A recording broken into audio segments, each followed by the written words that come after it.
ආයිබෝවන් අද අපි මේ ගෙනාවේ අපේ කතරගම vlog එකේ දෙවන කොටස. ඔයාලා මගේ පළවෙනි කොටස බැලුවේ නැත්නම් ඒක මම යට තියෙන description එකෙන් දාන්න.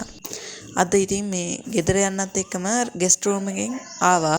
අපි උදේට කෑවේ රොටි. මේ රොටි එකත් එක්ක අපිට guest house එකෙන් තේ එකක් ලැබුණා. මේ ඉතින් අපේ කට්ටිය තමයි මේ ඉදී කන ගමන්.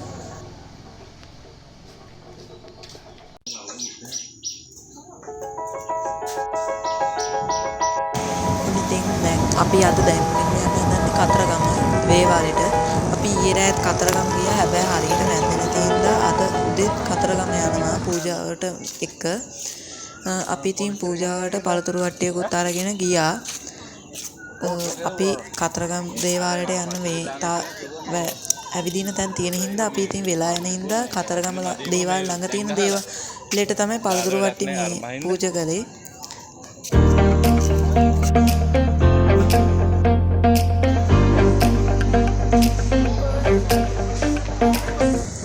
අපි ඊළඟට ගියේ වැඩසිටි කන්දට. වැඩසිටි කන්දේ කියන්නේ කතරගම දෙවියන්ට වල්ලි දෙයම්මා ගැන තොරතුරු ලැබිලා. කතරගමට ආවට පස්සේ එයා ඉඳපු මුලින්ම නැවතිලා ඉඳපු කතරගම දෙවියෝ මුලින්ම නැවතිලා ඉඳපු තැන තමයි වැඩසිටි කන්දේ කියන්නේ. අපි ඉතින් ඒකට පයින් නැතුව ජීප් එකකින් තමයි ගියේ. These last few weeks have been exhausting. I'm lost in my imagination, and there's one thing that I need from you. Can you come? මම ඉතින් වැඩ සිටි කන්ද ළඟ තිබ්බ අර දේවාලේ ගාව තිබ්බ කපුංචි කඩේකින් ගත්ත පොඩි මාලයක් ඉතින් දැක්කාම ආස හිතුණා. මේ වැඩ සිටි කන්ද උඩ මළුව එතන රිලව් නම් ගොඩක් ඉඳියා. ඔය වැට ගාව තිබ්බ ලස්සන ලොකේෂන් එකක්. ඒක නම් දැක්කම පට්ට ලස්සනයි.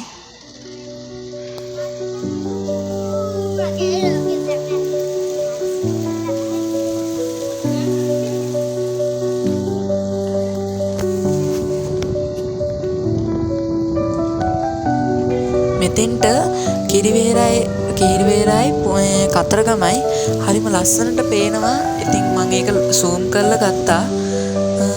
මෙතන අර මේ තමයි ඊශ්වර දේවාලය වැඩසිටි කන්ද උඩ තියෙන. ඉතින් එතන මේ චෛත්‍ය මළුව තමයි මේ තියෙන්නේ. මෙතන ළඟ ඉතින් රිලව්තුයි කුකුලෝයි කිකිලෝයි ඔක්කොම ඉඳියෝ ඉන්නේ කුකුලෙක්. ඉතින් මේ ළඟ තියෙන ලොකේෂන් එක තමයි මේ. සිටි කන්දෙන් බැහැලෙන වඟදී අපිට සෞදන්සලා කමුණා. ඊට පස්සේ අපි මේ තිස්ස වැව ගා තියෙන ඇලින් නෑවා. අපි නාලා වැව් මාළුයි ඉස්ස වඩේ රෝල්සුයි කෑවා. ඒක නම් ඉතින් පට්ටම වෙන මාතල් එකක් තිබ්බේ. අපි ඊට පස්සේ ගියේ පුස්සදේව රජමහා විහාරයට. පුස්සදේව රජමහා විහාරය තියෙන්නේ අන්දරේක සොහොන තියෙන අන්නේ පාරේ. ඒ පාර ගාව තියෙන පාරකින් තමයි යන්න ඕන. අපි මීට කලින් පාරකුත් පුස්සදේව රජමහා විහාරයට ආවා.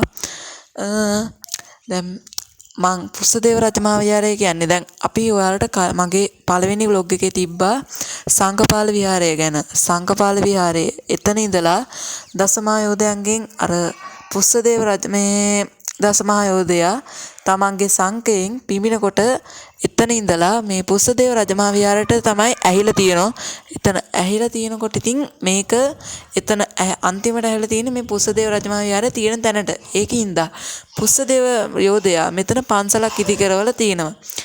එයා පන්සලේ ඉදි කරවලාට පස්සේ මේ පුස්සදේව රජමහා විහාරය තමයි එයාගේ සංකේ තැන්පත් කරලා තියෙනවා කියලා කියන්නේ.